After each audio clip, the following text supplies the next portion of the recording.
Unidentified human remains found in Beaver Dam area.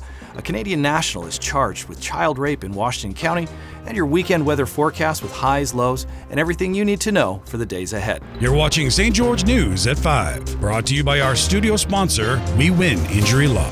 Good afternoon, I'm Ryan Forsey. Authorities in Mojave County are asking for the public's help in identifying a woman found dead near Beaver Dam, Arizona. According to a press release, the body was discovered May 9th at the bottom of an 80-foot cliff roughly 4 miles south of the TA truck stop and 1 mile west of I-15. Detectives believe the woman had been there for several weeks due to decomposition. Limited physical details were available, but investigators released a description of her clothing, which included branded sweatpants and a red Adidas shirt with a Southern Utah basketball logo.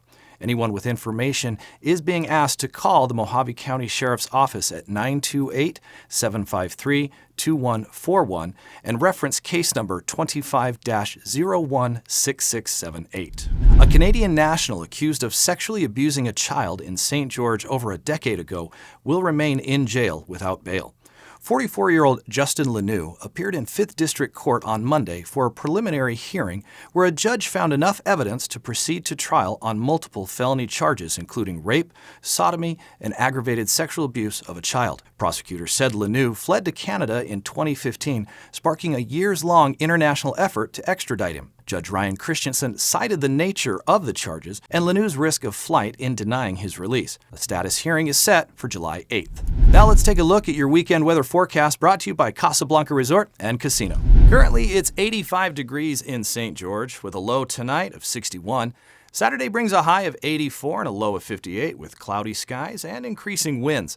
Sunday cools slightly to a high of 76 and a low of 52, remaining breezy with some sun turning into clouds. In Mesquite, it's currently 88, dipping to 68 tonight. Saturday will be very windy and cloudy with a high of 88 and a low of 63.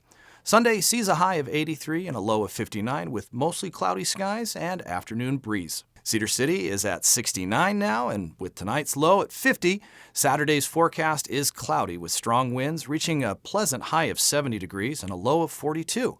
Sunday cools to a high of 56 and a low of a chilly 34 with morning showers and possible afternoon thunderstorms. Cedar City has passed a new ordinance prohibiting people from parking vehicles on public streets for the purpose of selling them with limited exceptions. For more on how the city plans to enforce the new rule, here's Alicia Lundgren.